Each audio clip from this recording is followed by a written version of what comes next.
اعوذ باللہ من الشیطان الرجیم بسم اللہ الرحمن الرحیم الا بذکر اللہ تطمئن القلوب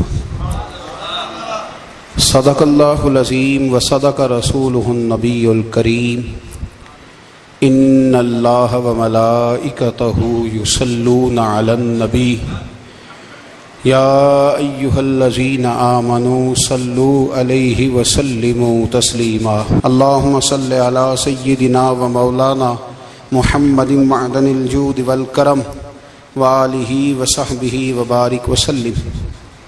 تمام تعریفیں حمد و ثنا اللہ تعالی جل جلالہ کے لیے۔ زاں بعد درود و سلام نبی اکرم نور مجسم شفیع معظم احمد مجتبیٰ جناب حضرت محمد مصطفیٰ صلی اللہ تعالی علیہ وسلم کی ذات والا صفات کے لیے حمد و صلوات کے بعد قرآن مجید نے ارشاد فرمایا الا بذکر اللہ تطمئن القلوب، فرمایا خبردار ہو جاؤ اللہ کے ذکر میں ہی دلوں کا اطمینان ہے، اللہ کے ذکر میں دلوں کا چین ہے۔ لوگ بہت سارا مال، بہت ساری دولت، بہت ساری عقل اور بہت سارا شعور ہونے کے باوجود بے سکون ہیں۔ جس چیز نے زمانے کو تکلیف میں مبتلا کر دیا ہے اور جو چیز ڈھونڈنے سے نہیں ملتی وہ اطمینان ہے، وہ قرار ہے۔ لوگ بھیک مانگتے ہیں، منت کرتے ہیں، دہائی دیتے ہیں کہ کہیں سے سکون کی دولت مل جائے، لیکن وہ میسر نہیں آ رہی۔ بڑے بڑے لوگ ہیں اور میں عرض کر چکا ہوں کہ مالدار بھی ہیں اور عقل مند بھی ہیں، باشعور ہیں، پڑھے لکھے ہیں، پر قلبی سکون، راحت، اطمینان، چین انہیں میسر نہیں آ رہا۔ راتیں جاگ کر گزر جاتی ہیں، دن آزمائش میں بیت جاتا ہے۔ وہ کبھی اس کے لیے ٹھنڈے علاقوں کا سفر کرتے ہیں، کبھی دوستوں کی مجلسوں میں جا کر کے بیٹھتے ہیں، کبھی گھر سے دور اکیلے میں تنہائی میں وقت گزارنے کی کوشش کرتے ہیں، لیکن دولت سکون ناپید ہوتی ہے، میسر نہیں آتی۔ عرش کا رب فرماتا ہے کیوں تو بھٹکتا پھرتا ہے، کیوں دائیں بائیں جاتا ہے، چپ کر کے مسجد آ جا اور لوگوں سے بچ کے تنہائی میں میرا ذکر کر۔ اللہ ملے گا کیا؟ فرمایا اعلیٰ بذکر اللہ تطمئن القلوب، میں تیرے بے چین دل کو چین عطا کر دوں گا۔ وہ تیرا تڑپتا اور پھڑکتا ہوا مزاج، اسے میں سکون کی دولت دوں گا۔ یہ تجھے کہیں اور نہیں ملے گا، یہ میری یاد میں ملے گا۔ یہ چین، قرار، سکون تجھے یہی میسر آئے گا۔ اطمینان قلبی زندگی کا حسن ہے بھائی، دولت سکون اصل ہے۔ بڑے ٹھنڈے کمرے میں کچھ لوگوں کو نیند نہیں آتی، اور داتا صاحب رحمۃ اللہ علیہ آپ جائیں تو دونوں سڑکوں کے بیچ جو فٹ پاتھ ہے نا، اس پہ بھی کچھ لوگ سوئے ہوتے ہیں۔ ادھر سے بھی گاڑیاں گزرتی ہیں، ادھر سے بھی گاڑیاں گزرتی ہیں، لیکن بس نیند ہے نا، اللہ کا فضل ہے، اس نے دے دی ہے، آنے والوں کو آ گئی ہے۔ اطمینان قلبی، میرا معاشرہ بے سکون ہے، بے قرار ہے۔ مجھے کچھ لوگ کہتے ہیں جی میں آج کل بڑا بور ہو رہا ہوں، تو میں کہتا ہوں یار ہمیں تو ٹائم ہی نہیں ملا آج تک بور ہونے کا، نہیں وقت ہی نہیں اتنا میسر آیا، کون سا ٹائم نکالے جس میں بندہ بور ہو۔ وہ تو ہے کہ انسان کچھ فارغ ہو، کہیں اس کے پاس گنجائش ہو تو بور بھی ہو لے۔ کیسے بور ہو لیتے ہو؟ یہ کیا ہوتا ہے بور ہونا؟ زندگی میں اتنا وقت ہی کہاں ہے کہ انسان بور ہوتا پھرے اور یہ تصور بناتا پھرے کہ میں بڑی آزمائش میں ہوں تو میں بڑے بور ہو رہا ہوں، تو میں بڑی تکلیف میں ہوں۔ تو وقت بہت زیادہ ہے ہمارے پاس، لایانی کاموں میں ضائع بڑا ہوتا ہے، تو ہم بور ہوتے ہیں، پریشان ہوتے ہیں۔ اللہ فرماتے ہیں یہ جو میری یاد ہے نا، لیکن اس کا بھی ایک طریقہ ہے یاد کا، اس طریقے سے اگر میرے رسول کریم علیہ السلام نے فرمایا اللہ کا ذکر اس طرح کرنا کہ دیکھنے والا تمہیں دیوانہ سمجھے۔ لوگ سمجھیں کہ کوئی مجنون ہے، کوئی جنونی ہے، کوئی پاگل ہے۔ یہاں اللہ تعالیٰ معاف کرے، آپ ذکر کی مجلس چھیڑیں، آپ نعت شریف کی مجلس چھیڑیں تو بہت سارے لوگ پروفیسر بن جاتے ہیں، وہ ساری نہیں ہلاتے، ان کی زبان ہی حرکت میں نہیں آتی۔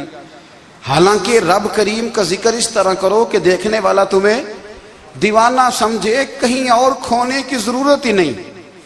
میرے حبیب گویا ہمیں فرماتے ہیں تو رب کے ذکر میں اس طرح کھو جا کہ تجھے دنیا کا خیال ہی نہ رہے، تجھے پھر دنیا کی ہوش نہ رہے۔ لیکن اگر نماز میں بھی خیال غیر آئے، ذکر میں بھی توجہ کہیں اور ہو، زندگی میں وہ عجیب لمحہ تھا، وہ میرے ساتھ تھا اور میں تنہا تھا، اگر ماحول یہ ہو کہ آپ کہیں جسم کے ساتھ تو موجود ہوں، روح موجود نہ ہو، تو پھر لذت ذکر بھی میسر نہیں آتی، پھر کیف نہیں حاصل ہوتا۔ یاد رکھیں کہ اس طرح کھو کے رب کی یاد کہاں سے کیف آئے گا؟ الجھ ہی پڑا گئے ہیں۔ وہ مستی، وہ سرور، وہ کیف جو اللہ کے ذکر میں ہوتا تھا، جو کبھی مرشد کامل کے سامنے بیٹھ کر لوگ اللہ اللہ کرتے تھے تو لگتا یہ تھا کہ یہ یہاں ہیں ہی نہیں، یہ تو کہیں اور چلے گئے ہیں، یہاں موجود ہی نہیں۔ لیکن اب وہ موج نہیں، وہ شوق نہیں، وہ درد نہیں، وہ زید نہیں۔ اقبال تڑپ کے کہا کرتے تھے، خیرت کی گتھیاں سلجھا چکا ہوں، یا رب مجھے صاحب جنوں کر دے، اللہ مہربانی فرما، وہ کیفیت دے، وہ سرور دے۔ زندگی میں اگر اطمینان چاہتے ہو تو کبھی کبھی سب کچھ بھول کے نا تو مست ہو جایا کرو رب کی یاد میں۔ کبھی کبھی چھوڑ دیں دنیا، چھوڑیں یار موبائل، کسی وقت کریں اس کو بند، چھوڑیں اس بات کا خیال کہ فلانے نے سلوٹ کیا ہے کہ نہیں کی، چھوڑیں۔ حضرت باجزید بستامی رحمت اللہ تعالیٰ علیہ فرماتے ہیں میں نے اعتکاف کبھی اپنی مسجد میں نہیں کیا، یہ کہ سارے ہی ہاتھ چومنے والے، سارے ہی پیار کرنے والے۔ فرماتے میں جب اعتکاف کرتا تھا تو میں بستام سے دور نکل جاتا تھا جہاں کوئی مجھے جاننے والا نہ ہو۔ اٹھ بلیا چلو تھے وسیے جتھے وس دے نہیں سارے ینے، نہ کوئی ساڈی ذات پچھانے تے نہ کوئی سانو مننے، چلو ادھر چلیں۔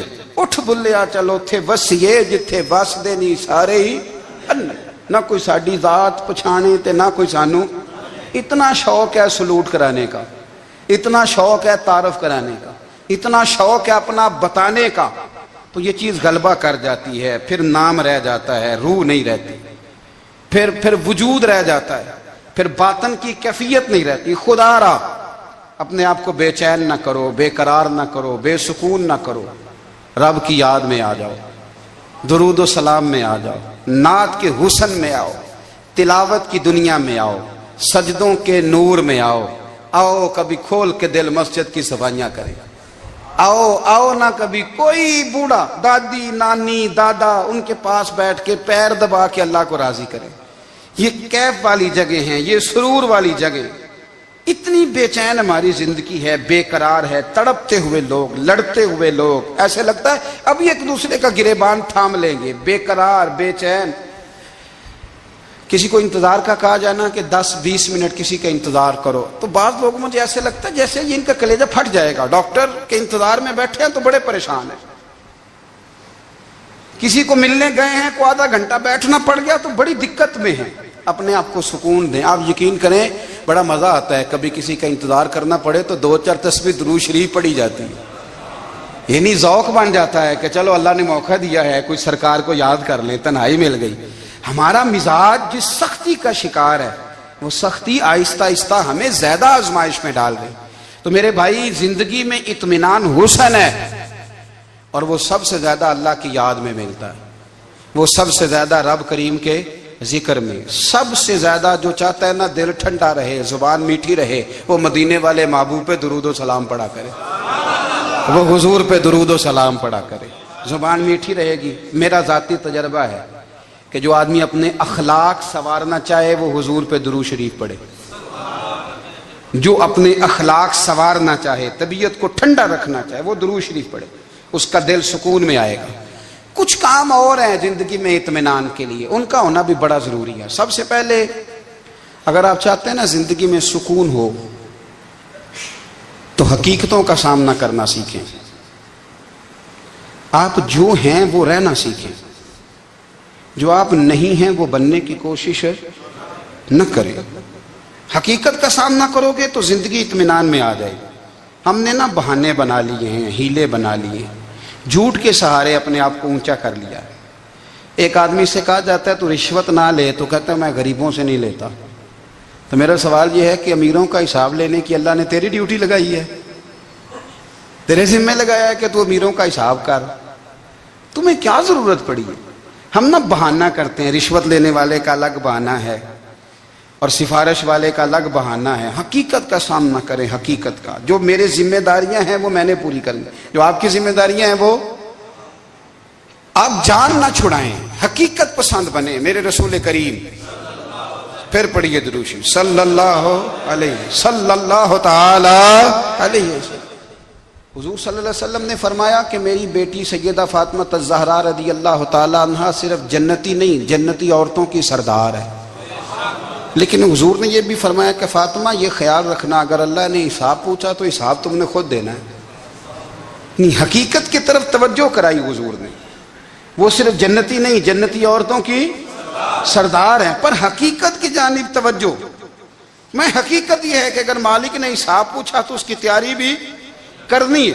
دیکھیں نا، ہمیں کچھ یقین نہیں، اللہ معاف کرے کہ ہمارا حساب کیسا ہوگا، لیکن کتنے آزاد ہیں۔ یعنی بڑی دلیری سے بندے کہتے ہیں فجر نہیں پڑھتا جی، 3 پڑھتا ہوں جی، شاہ رہ جاتی ہے جی، کپڑے صاف، بڑی دلیری سے۔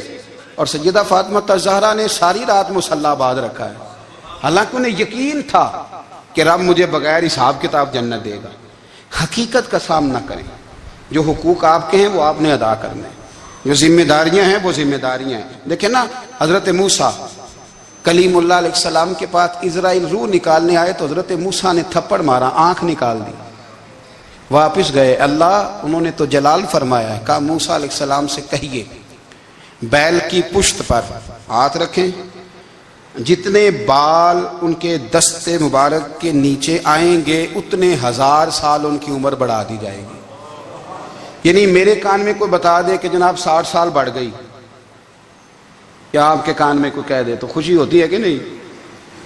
لیکن یہ حقیقت پسندی نہیں، اس لیے کہ 60 بھی گزر جائیں گے، 70 بھی، یہ حقیقت نہیں۔ حضرت موسیٰ کلیم، چلے میں مثال دیتا ہوں، سمجھ لے 10 بال، حالانکہ بہت زیادہ آتے ہوں گے، 10 بال اگر حضرت موسیٰ کے ہاتھ کے نیچے آئے تو 10,000 سال تو عمر بڑھ گئی نا۔ 10 یعنی 10 سال نہیں، 10 100 نہیں، 10 بہت زیادہ تھی نا۔ تو حضرت موسیٰ کلیم اللہ علیہ السلام سے آ کے عرض کیا گیا، حضور بیل کی پشت پر ہاتھ رکھیں، جتنے آپ کے ہاتھ کے نیچے بال آئیں گے اتنے 1000 سال عمر بڑھ جائے گی۔ تو حضرت موسیٰ نے حقیقت پسندی والی بات کی، فرمایا پھر کیا ہوگا؟ 10,000 سال کے بعد پھر کیا ہوگا؟ کہا حضور جانا تو پھر بھی ہے، فرمایا پھر ابھی چلتے ہیں۔ اگر جانا ہے نا، جانا ہے تو پھر، اگر جانا ہے تو پھر ابھی۔ اور سجنوں، اگر نماز پڑھنی ہے تو ابھی کیوں نہیں؟ اگر داڑھی رکھنی ہے تو پھر رمضان کا انتظار کیوں کریں، ابھی کیوں نہیں؟ اگر سچ بولنا ہے تو پھر، اگر رزق حلال کھانا ہے تو پھر انتظار کا ہے کا۔ حقیقت ہوتی ہے، بہانہ ہوتا ہے، حقیقت چھپ نہیں سکتی بناوٹ کے اصولوں سے، کیونکہ خوشبو آ نہیں سکتی کبھی کاغذ کے پھولوں سے۔ یہ بات یاد رکھیں، اگر جانا ہے تو حضرت کلیم فرمانے لگے پھر 10,000 سال کے بعد بھی جانا ہے تو آج بھی۔ ہمیں بے قراری زندگی میں اس لیے کہ ہم حقیقت پسند نہیں، ہم بہانوں میں، ہم ہواؤں میں جیتے ہیں، ہواؤں میں، خیالات میں زندگی گزارتے ہیں۔ بڑا ٹائم پڑا ہے، مثلاً کتنا میرے رسول کریم صلی اللہ تعالی علیہ وآلہ وسلم نے ایک دن صحابہ سے فرمایا تمہیں حیا نہیں آتی؟ حضور کیا ہوا؟ فرمایا وہ والے مکان بناتے ہو جن میں تم رہ نہیں سکتے، وہ والا مال جمع کرتے ہو جو کھا نہیں سکتے، حیا نہیں آتی؟ عرض کی حضور حکم کریں تو محبوب فرمانے لگے جوتے کا ایک تسمہ بند کرتا ہوں تو سوچتا ہوں دوسرا بند کرنے سے پہلے موت آ جائے گی، ایک سانس اندر جاتی ہے تو دوسرا آنے سے پہلے میں یاد کرتا ہوں کہ مجھے دنیا سے جانا ہے۔ تمہیں حیا نہیں آتی؟ وہ مکان بناتے ہو جن میں رہ ہی نہیں سکتے، وہ مال جمع کرتے ہو جو کھا۔ حقیقت پسند نہیں بھائی ہم۔ بہت سارے لوگ ہیں بڑی باتیں سناتے ہیں، بڑی میں کہتا ہوں اصل میں نا زیادہ باتیں سنا کے نا بیچارہ اپنے آپ کو مطمئن کرنا چاہتا ہے. اصل بات یہ ہے کہ اندر سے نا ہلا ہوا ہے، کچھ بھی نہیں، بڑا زیادہ ہنستا ہے اور مجھے لگتا ہے کہ کوئی گہرا زخم چھپا رہا ہے. اس لیے ملمہ سازی، حقیقت پسند بنو، حقیقت پسند. یاد رکھنا، من ترک صلاۃ متعمدا فقد کفر. میرے رسول نے حقیقت بیان کی، فرمایا جس نے ایک نماز بھی جان بوجھ کے چھوڑی اس نے رب کے رب ہونے کا انکار کیا، اس نے کفران نعمت کیا. یہ حقیقت ہے، کوئی کلیریفیکیشن نہیں، کوئی وضاحت نہیں. جو نماز نہیں پڑھتا جھوٹ بولتا ہے، غلط بیانی کرتا ہے. جو شخص رزق حرام کما کے کہتا ہے کہ اس کے بغیر گزارا نہیں چلتا، وہ جھوٹ بولتا ہے. اس لیے کہ رب فرماتا ہے جب تجھے پیدا کیا ہے تو تیرا رزق میرے ذمہ ہے. اللہ فرماتا ہے کہ لا یکلف اللہ نفسا الا وسعہا، میں کسی پر وہ بوجھ نہیں ڈالتا جو اٹھا نہ سکے. نماز فرض کیا، اس کا مطلب ہے ہم پڑھنے کے قابل ہیں. اس نے ہمارے ذمہ داریاں لگائی ہیں تو مطلب یہ ہے کہ ہم ذمہ داریاں ادا کرنے کے قابل ہیں، ورنہ وہ کہتا ہے میں وہ بوجھ ڈالتا ہی نہیں جو تجھ سے اٹھایا نہ جائے.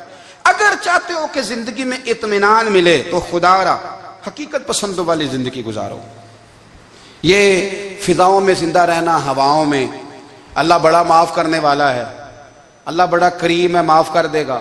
تو بھئی یہ بات صحابہ کو بھی پتا تھی، یہ اہل بیت کو بھی خبر تھی، تو وہ تو ایک ایک بات کا لحاظ کرتے تھے. یہ غوث اعظم کو بھی پتا تھی، یہ ان کے والد کو بھی پتا تھی جنہوں نے کسی کا ایک سیب کھا لیا تھا تو 12 سال اس کے گھر میں نوکری کرتے رہے. انہیں نہیں پتا تھا اللہ بڑا کریم ہے، معاف کر دے گا، ایک سیب ہی ہے نا. تو حقیقت پسندی آپ کو سکون دے گی. اور اگر آپ نے اپنے آپ کو غیر مطمئن کیا ہوا ہے، بات کچھ اور ہے، اور آپ نے اپنے آپ کو ڈال کسی اور طرف لیا ہے، تو پھر آپ کو سکون مل سکتا؟ سکون حقیقت پسندی میں، اصل میں سکون ہوتا ہے، اداکاری میں سکون نہیں ہوتا. تیسری بات سنیں، اگر آپ چاہتے ہیں زندگی میں مطمئن رہیں تو دنیا داروں سے امیدیں توڑ دیں، اللہ اور اس کے رسول سے امید وابستہ کریں، اولیاء اللہ سے امیدیں وابستہ کریں، صحابہ اور اہل بیت سے امیدیں، اللہ اور اللہ والوں سے امیدیں، دنیا داروں سے امیدیں. آپ کو پتہ ہے دنیا دار کی تباہی کب ہوتی ہے؟ جب انہیں خوش آمدی مل جاتا ہے. چودھری کا بیڑا اس وقت غرق ہوتا ہے جب اسے چودھری کہنے والے زیادہ ہو جاتے ہیں. سیٹھ صاحب اور نواب صاحب بیچارے تباہ تب ہوتے ہیں بھولے پن میں، جب ان کے دائیں بائیں ریلا ہوتا ہے سیٹھ صاحب کہنے کا. لوگ انہیں کھانا چاہتے ہیں، پیار ان کا نہیں ہوتا، ان کی جیب کا ہوتا ہے. محبت ان سے نہیں ہوتی، ان کی کرسی سے ہوتی ہے. ضروریات کا پیار ہوتا ہے، تباہ کر دیا جاتا ہے. ہماری ساری توقعات دنیا داروں سے وابستہ ہو گئی ہیں. ناراض نہ ہونا، پیروں نے، مولویوں نے، درویشوں نے، انہوں نے بھی سیٹ رکھے ہوئے جلسوں کی صدارت کرانے کے لیے. یعنی مذہبی جلسہ ہے، اس میں بہت زبردست پڑھے لکھے صاحب تقوی عالم کا خطاب ہے، اور کی صدارت وہ بندہ کر رہا ہے جس نے عشاء کی نماز بھی نہیں پڑھی. وہ بندہ صدارت کر رہا ہے، کیوں؟ اس لیے کہ اس نے ₹1,00,000 دیا محفل میں. خدا را دنیا داروں سے امیدیں چھوڑ دیں، ورنہ آپ کمزور پڑ جائیں گے، آپ کی امیدیں ٹوٹیں گی. کتنا کمزور ہے وہ شخص جو 2-4 ہزار کے لیے کسی بندے کی چاپلوسی کرتا ہے، اس کے پیچھے بھاگتا ہے، خوش آمدیں کرتا ہے تھوڑے سے نوٹوں کے لیے. دکھ سکھ میں کام آئے گا اس کام کے لیے. میرے رسول کریم علیہ السلام نے فرمایا جس نے بندوں کو راضی کرتے کرتے رب کو ناراض کر دیا، اس کی دنیا بھی گئی اور آخرت بھی گئی. اور فرمایا جس نے بندوں کی پرواہ نہیں کی، اللہ کو راضی کیا، فرمایا اگر رب راضی ہو گیا تو لوگوں کے دلوں میں بھی محبت پیدا فرما دے گا. کیا ضرورت ہے خوش آمد کرنا دنیا داروں کی، سیٹوں کی، نوابوں کی، چاپلو. اور میں آپ کو ایک بات بتاؤں، ہوتا پتہ کیا ہے؟ یہ جو حب جا اور حب با ہوتی ہے نا، اس سے پیٹ نہیں بھرتا. آپ کو اگر خوش آمد کرنی ہے تو پھر آپ کو ساری زندگی کرنی ہے. پھر ان کو بھی پتہ ہوتا ہے کہ تعلق کس بنیاد پر ہے، اس میں کبھی بھی خلوص پیدا نہیں ہوتا. آپ بے چین رہتے ہیں، بے قرار رہتے ہیں، آپ کو تکلیف رہتی ہے ہمیشہ. کبھی بھی دنیا داروں سے امیدیں وابستہ نہ کریں. ایک بات سنیں بڑی شاندار، امام غزالی نے لکھی ہے. امام غزالی فرماتے ہیں کہ ہارون رشید نا حج کر کے واپس آیا بغداد میں، تو کونے میں حضرت بہلول دانا بیٹھے تھے. رش بہت تھا، مجمع بڑا تھا. حضرت بہلول دنا بھی سڑک کے کنارے بیٹھے تھے تو سپاہی کہنے لگے یہاں سے اٹھ جاؤ، فرمانے لگے ہارون رشید کی زمین نہیں، زمین میرے رب کی ہے، میں کیوں اٹھوں؟ وہ قریب سے گزرا تو سلام لی، تو آپ نے اس کا پروٹوکول دیکھا تو فرمانے لگے ہارون رشید تجھ سے تگڑے تگڑے موٹے موٹے پروٹوکول میں نے لوگوں کے دیکھے ہیں، اور یہ جو تیرے دائیں بائیں آج تیرے نعرے لگا رہے ہیں یہ پہلے ان لوگوں کے نعرے لگایا کرتے تھے، اور تھوڑا وقت گزرنے دے، جو تیرے بعد آئے گا نا یہ سارے پھر ان کے نعرے بھی لگائیں گے۔ تو جھوٹ کی دنیا میں زندہ ہے، ان سے تو نے امیدیں وابستہ کی ہیں، یہ کل اس کے نعرے لگائیں گے۔ اس کے دل پہ بڑا اثر ہوا، گھوڑے سے اتر آیا، آگے کہنے لگا حضور آپ نے مجھے بڑی اچھی نصیحت کی ہے، میرا دل بڑا ٹھنڈا ہوا ہے، میں نے سنا ہے آپ مقروض ہیں، کچھ لوگوں کا قرض، تو مجھے کوئی حکم ہی کر دیں۔ آپ ہنسنے لگے، فرمانے لگے یار تو بڑا ہی بیوقوف ہے، بڑا ہی بیوقوف ہے، تو میں تجھے نصیحت کر رہا ہوں تو مجھے الجھا رہا ہے، حضور کوئی حکم کر دیں۔ کیا خوبصورت انداز ہے رب کریم کے بندوں کا۔ حضرت بہلول دانا فرمانے لگے تیرا رب کون ہے؟ کہا اللہ۔ تو فرمایا میرا کون ہے؟ کہا اللہ۔ فرمانے لگے یہ تو نہیں نہ ہو سکتا کہ اللہ ہارون رشید کو دیتا رہے اور بہلول دانا کو بھول ہی جائے، یہ تو نہیں نہ ہو سکتا کہ ہارون رشید کو دیتا رہے اور بہلول دانا کو بھول جائے۔ فرمایا اس کا دل، اس کا ارادہ ہوا، ارادہ قدرت ہوا کہ بہلول مقروض رہنا چاہیے، تو اگر رب مجھے رکھنا چاہتا ہے، دکھ قبول محمد بخشا راضی رہن پیارے، اگر وہ چاہتا ہے میں مقروض رہوں تو میں بھی چاہتا ہوں کہ میں مقروض ہی رہوں، یہ تو نہیں نہ ہو سکتا کہ تجھے دے اور مجھے نہ دے۔ فرمایا میری تجھ سے کوئی امید نہیں، مجھے جب بھی دے گا میرا رب بھی دے گا، اور وہ دے گا تو پھر انشاءاللہ خزانے کھول کے دے گا۔ دنیا داروں سے امیدیں وابستہ کرنا، لوگوں کے پیچھے، یہ چھوڑ دیں، آپ بے چین رہیں گے، بے قرار رہیں گے۔ اللہ والوں سے ضرور امیدیں وابستہ کریں، اس لیے کہ ان کے پاس جو کچھ ہوتا ہے وہ دراصل رب کا ہی ہوتا ہے۔ لیکن سیٹھوں سے، نوابوں سے، سیاستدانوں سے باز آ جائیں، ہماری بڑی امیدیں وابستہ ہیں۔ میں اکثر کہتا ہوں جتنے پھیرے نوکری کے لیے دنیا دار کے دروازے پہ لگائے ہیں نا، اس سے کم دفعہ مسجد میں نفل پڑے ہوتے تو رب اتنی بڑی مہربانی فرما دیتا۔ تیسری بات یہ یاد رکھیں، اگر سکون لینا چاہتے ہیں نا، اگر سکون لینا چاہتے ہو نا تو لوگوں کو ڈسکس کرنا بند کر دو۔ کس کو اللہ نے کتنے پیسے دیے ہیں وہ جانے اور اللہ جانے، کس کو اللہ نے کتنی گاڑیاں دی ہیں وہ جانے، اور لوگوں کو ڈسکس کرنا جی۔ یعنی میں ایک جگہ بیٹھا تھا تو ایک صاحب گاڑی والا گزرا، گاڑی میں بیٹھ کے، اس کا پڑوسی تھا، کہندے تھا منہ ہے کار والا، میں کہ وہ تے ہے تاں ہی بیٹھا ہے، تے ہن میں کہ سمجھانا سی نا انہوں، میں کہ توں تے میں حساب لائیے بھی ساڈے کول کوئی نہیں، وہ تے ہے، دیکھیں نا اللہ نے اسے دی ہے نا، تو اللہ نے چاہا نا وہ کار میں بیٹھے، تو اس نے پھٹے پہ بیٹھ کے یہ تبصرہ کیا کہ منہ ہے کار والا، میں کہ ابھی وہ تے ہے تاں کار ہے۔ اب مجھے تجھے اندازہ لگانا چاہیے کہ ہم کیا یہ بحث ہے، یعنی اللہ کو چاہیے تھا معاذ اللہ کے پہلے تجھ سے پوچھتا کہ اسے کار دینی ہے کہ نہیں، کیا مطلب فضول بحث ہے۔ وہ چیز ہمیں اتنا تنگ کرتی ہے، اتنی تکلیف دیتی ہے کہ آپ یقین کریں سارا دن اسی کو ڈسکس کرتے ہیں، سارا دن اس کے پاس گاڑی ہے، اس کے پاس کار ہے، فلانے کا پیسہ 1 نمبر ہے، فلانے کا 2 نمبر ہے، فلانے کا 6 نمبر ہے۔ اصل بات کے اندر حسد ہے، اس کو نکالو۔ ایک بات کہنے لگا ہوں، اسے یاد رکھنا، میرے اعلیٰ حضرت رحمۃ اللہ علیہ فرمایا کرتے، حسد کرنے والا بندوں پر اعتراض نہیں کرتا، اللہ پر اعتراض کرتا ہے۔ وہ کہتا ہے اللہ اسے کیوں دیا ہے، اتنا کیوں دیا ہے، معاذ اللہ وہ اللہ کی تقسیم پر اعتراض کرتا ہے۔ حسد کرتے ہو بے چین رہو گے، حسد آپ کے دل کو تڑپا کے رکھ دے گا، چھوڑے۔ اللہ بڑا کریم ہے، جس کو جہاں چاہتا ہے وہاں بٹھا دیتا ہے۔ آپ قطعاً اس بحث میں نہ پڑیں کہ اللہ نے کس کو کتنا دیا ہے، کب دیا ہے، کیوں دیا ہے، وہ بڑا بے نیاز ہے۔ حسد آپ کو تباہ کرے گا۔ دنیا میں پہلا گناہ جو ہوا تھا وہ حسد تھا۔ ابلیس نے حضرت آدم سے حسد کیا، کہنے لگا میں بہتر ہوں، سرداری اس کو مل رہی ہے، یہ تو اللہ کو پتہ ہے نا کس کو دینی ہے۔ اور دنیا میں پہلا قتل حسد کی وجہ سے ہوا، حابیل قابیل کے درمیان حسد کا معاملہ تھا۔ خاتون کا نکاح اس سے کیوں ہو رہا ہے، مجھ سے ہونا چاہیے۔ حسد تباہی کرتا۔ اب یقین کریں، یعنی دکاندار کے سامنے دوسری دکان پڑتی ہے، پریشان ہو جاتا ہے، وہ کہتا ہے میرا کیا بنے گا، لا حول ولا قوت الا باللہ العلی العظیم۔ یعنی تیرا کیا خیال ہے کہ تیرے حصے کی روٹی وہ کھا جائے گا؟ اتنا چھوٹا دل. یعنی تیرا موقف یہ ہے کہ تیرے حصے کا نصیب اس تک چلا جائے گا، یہ تیری خواہش ہے. ایک دوسرے کی کمزوریاں بیان کرنا، اس کا تو مال ہی ناقص ہے جی، اس کے تو پاس ہی کچھ نہیں. یہ تو کمزور لوگوں کا طریقہ ہے. میرے رسول کریم علیہ السلام گزر رہے تھے، پت جھڑ کا موسم تھا، خزاں کا موسم تھا، درختوں کے پتے جھڑ رہے تھے. صحابہ کو ساتھ لے کے حضور گزرے اور ایک درخت کی ٹہنی کو پکڑ کے حضور نے ہلایا. صحابہ فرماتے ہیں کہ چھم چھم اس کے پتے گرے، زمین پر ڈھیر لگ گیا. حضور نے فرمایا دیکھا تم نے کیا ہوا؟ حضور ہاں. فرمایا کتنی تیزی سے پتے جھڑے ہیں، صرف تنا رہ گیا ہے اور خالی ٹہنیاں رہ گئی ہیں، کوئی حسن بچا ہے؟ حضور نہیں. تو نبی کریم فرمانے لگے جو حسد کرتا ہے نا، اس کی نیکیاں بھی اسی طرح جھڑ جاتی ہیں، اسی طرح. اور ایک جگہ حضور فرمانے لگے جس طرح راکھ لکڑی کو آگ جب آگ کھا جائے تو پھر لکڑی کو لکڑی نہیں کہا جاتا، راکھ کہا جاتا ہے، کوئلہ کہا جاتا ہے.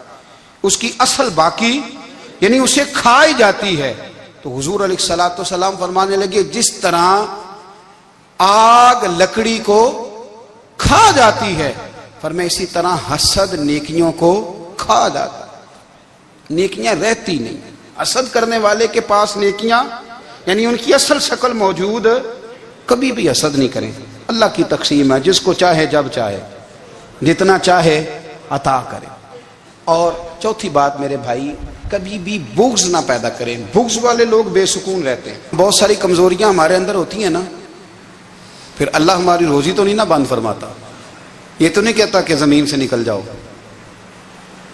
اگر یہی والا معاملہ ہو جو ہمارا ہے کہ شادی پہ اس نے میرے ساتھ برا سلوک کیا تھا، اب ساری زندگی بغض رکھنا ہے. اگر یہی معاملہ فرشتے اللہ کی بارگاہ میں کہیں کہ یا اللہ اس نے فلانے دن شراب پی تھی، اب اس کو زمین میں نہیں رہنے دینا، نظام زندگی چلے گا. تو اگر اللہ ہمیں معاف کرتا ہے تو ہم بندوں کو معاف کیوں نہیں کرتے؟ آپ یقین کریں اتنی لمبی عداوتیں، اتنا لمبا حسد، اتنا لمبا بغض، اتنا لمبا. حدیث میں نے پڑھی، میں حیران رہ گیا. میرے نبی کریم علیہ السلام نے فرمایا اپنی بیوی سے کبھی بغض نہ رکھنا. اگر اس کی ایک بات ناپسند ہو تو اسے چھوڑ کے وہ بات دیکھو جو تمہیں پسند ہے. میں اس حدیث کو پڑھ کے سوچنے لگا کہ کیا بیوی کا بھی بغض رکھتے ہیں لوگ؟ اب حضور نے کہا ہے تو اس کا مطلب ہے لوگ بیوی کا بغض بھی رکھتے ہیں. اب اس پر استدلال کر کے مجھے کہنا پڑے گا کہ سسرال والوں کا بغض بھی رکھتے ہیں. کہنا پڑے گا کہ بھائی کے سسرال والوں سے بھی بغض رکھتے. اس حدیث کی روشنی میں سمجھا کہ لوگ بھابھی کا بغض بھی رکھتے ہیں. بغض ورنہ عادتیں تو ہماری بھی کئی بری ہوتی ہیں. اگر عادات ایک وجہ بنے اختلاف کی تو عادتیں تو ہماری بھی کئی بری ہیں، لیکن ہم اپنی بری عادتوں سمیت اپنے آپ سے پیار کرتے ہیں. اور سامنے والے کی ایک بھی عادت بری ہو تو اس سے بغض رکھتے ہیں. بغض نہ پیدا کریں. میرے نبی پاک علیہ السلام نے فرمایا کچھ چیزیں تمہارے دین کو مونڈ ڈالیں گی، تباہ کر دیں گی، کاٹ دیں گی. حضور کون سی؟ فرمایا حسد، تکبر اور بغض. یہ تمہارے دین کو تباہ کر دیں. ہم بے چین اس لیے ہیں کہ ہم نے بہت سارے لوگوں کا بغض پالا ہوا ہے. اور ہر فیلڈ میں سیاستدان نے سیاستدان کا، ذاتیات پر اتر کے بات کرتے ہیں، معزز ترین لوگ، تاجر نے تاجر کا، اللہ ماشاءاللہ بعض جگہ پہ اہل علم بھی ایک دوسرے سے عداوت رکھتے ہیں. خدا را دل رب کریم کے آنے کا ٹھکانہ ہے. یہ صاف ہوگا تو اس میں رب رسول کے جلوے ہوں گے. اگر اس میں عداوت ہو، اس میں بغض ہو، اس میں کینہ ہو، نفاق ہو. سنیں میرے رسول کریم حضرت ابوبکر صدیق رضی اللہ تعالیٰ عنہ کہتے ہیں میں رو ہی پڑا.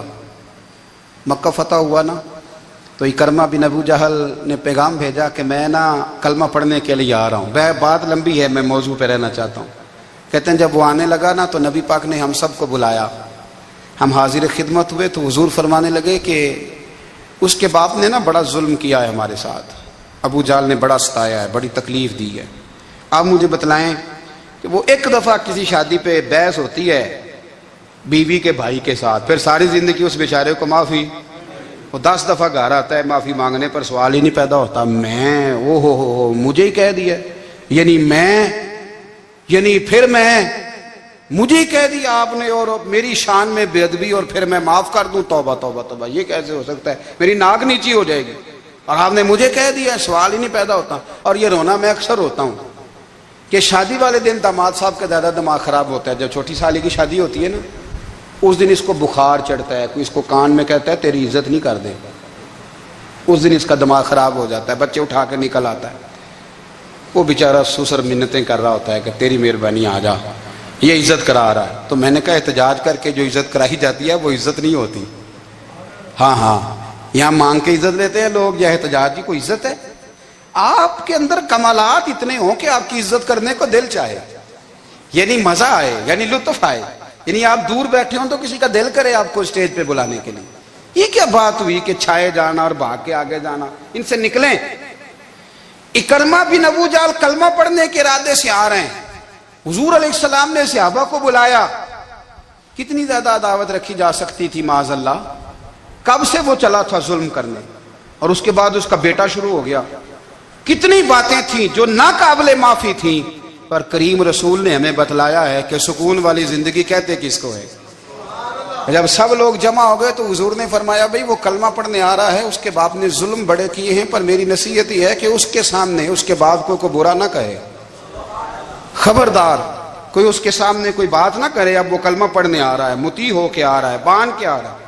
کہتے ہیں اللہ کے رسول نے نا کافی دیر تک خطبہ دیا، بریفنگ دی، بات سمجھائی۔ جناب صدیق اکبر کہتے ہیں میں رو پڑا۔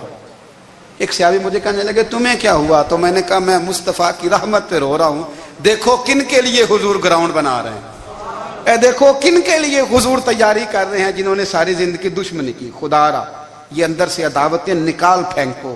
او بھائی اتنا تو لمبا ٹائم ہی کوئی نہیں، اتنا تو وقت ہی کوئی نہیں، اس کو صاف رکھو۔ بندہ کوئی کر بھی گیا تو کوئی حرج نہیں۔ چنگی مندی سجنا کھولو 100 واری ہو جاندی، یار یاراں دا گلا نہیں کر دے۔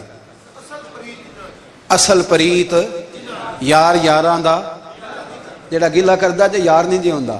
ہاں پکی بات، پکی پیڑی۔ میرا ایک سنگی مجھے آ کے آنے لگا فلانی جگہ بندہ یہ بات کر رہا تھا، میں کہ تو اوتھے ہی سے سوندا سا، تم ہی نال ہی سے، میرا تو سجن بات سن ہی نہیں سکتا۔ چنگی مندی سجنا کولوں 100 واری ہو جاندی، یار یاراں دا گلا نہیں کر دے، اصل پریت جنہ دی۔ ہاں جو بندے پھر ہوتے اس طرح کے، ان کے لیے بھی میاں صاحب نے کہا ہے، ان کے لیے بھی میاں صاحب نے کہا ہے، ان کے لیے بھی آپ نے بات ارشاد فرمائی ہے۔ آپ نے فرمایا چنگا ہویا لڑ نیڑیوں چھٹا، کتے عمر نہیں لنگی ساری، بے قدران دی یاری کولوں توبہ لکھ لکھ باری۔ او چنگا ہویا لڑ نیڑیوں چھٹا، کتے عمر نہیں لنگی ساری۔ جو اس طرح کا تھا نا شکوے کرنے والا، بغض رکھنے والا، فرمایا بے قدران دی یاری کولوں توبہ، یعنی لاکھ تے لاکھ کنے ہو گئے، یعنی 2 لاکھ باری توبہ کی تھی انہوں نے، گنی نہیں جا سکتی جتنی میاں صاحب نے توبہ کر دی۔ بے قدرے دوست، بے قدران دی یاری کولوں توبہ لکھ لکھ باری، چنگا ہویا لڑ نیڑیوں چھٹا، کتے عمر نہیں لنگی ساری۔ تو مہربانی کریں، ایک تو اگر آپ مطمئن رہنا چاہتے ہیں تو کبھی کبھی نا مست ہو کے ذکر الہی کریں، مست ہو، وہ والا ذکر نہیں جس میں آپ موبائل بھی دیکھ رہے ہیں اور کہانیاں بھی۔ میرے سامنے کو بندہ جمعے والے دن یا تقریر کے درمیان تسبیح لے کے بیٹھ جائے تو میں اس سے پوچھتا ہوں تو دو کام ایک ٹائم کیویں پہ کرنا ہے؟ میری بھی بات سن رہے ہو، تسبیح پڑھی تو ممکن ہی نہیں۔ تسبیح تو تسبیح ہے، جب وہ ہوگی تو پھر کوئی اور کام سوال ہی نہیں پیدا ہو۔ ایک تو ذکر کریں محو ہو، دوسری بات حقیقت کا سامنا کریں۔ آپ اگر مطمئن رہنا چاہتے ہیں تو حقیقت پسند بنیں۔ تیسری بات حسد چھوڑ دیں، دوسروں کو ڈسکس کرنا چھوڑ دیں، آپ یہ دیکھیں کہ اللہ نے مجھے کیا کچھ دیا، اس پہ راضی رہیں۔ اور چوتھی بات عداوت چھوڑ دیں، سینے میں کینہ چھوڑ دیں، آپ کی زندگی مطمئن ہو جائے گی، آپ خوشحال رہیں گے۔ وہ جو آپ لفظ کہتے ہیں نا کہ میں بور ہوں، میں پریشان ہوں، اس سے آپ نکل آئیں گے۔ اللہ ہمیں محبوب کی غلامی میں